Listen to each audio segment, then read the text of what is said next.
Parce que si on dit maintenant que depuis 20 ans il n'y a plus de pape, eh bien, on quitte l'Église, pratiquement, on abandonne l'Église à la dérive. On dit, bah, il n'y a plus rien dans l'Église, nous on s'en va, on fait une autre Église. Et ce qui arrive, ben, c'est ce qui va pour moi arriver, c'est que ceux qui font ça vont finir par nommer un pape. Ils vont trouver, il leur faut bien un chef. Ils sont là maintenant complètement seuls, isolés, partis. Moi je m'en vais ici, moi je m'en vais là, Barbara d'un côté, de l'autre, celui deux autres par ici, deux autres par là, d'autres par là, etc. Qu'est-ce qu'ils vont faire? Qu'est-ce qu'ils vont faire? Où est-ce qu'ils vont?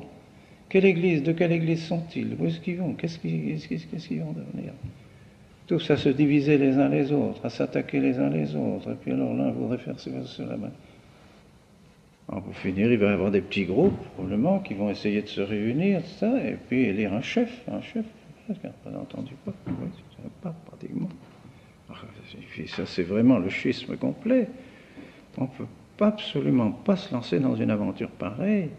Il y a vraiment que l'évêque de Rome qui est le successeur de Pierre. Il n'y a pas deux évêques de Rome, il n'y a qu'un évêque de Rome, et il n'y a rien à faire. Là, il y a une chaîne sans fin. Sans fin, c'est toujours l'évêque de Rome qui est le successeur de Pierre.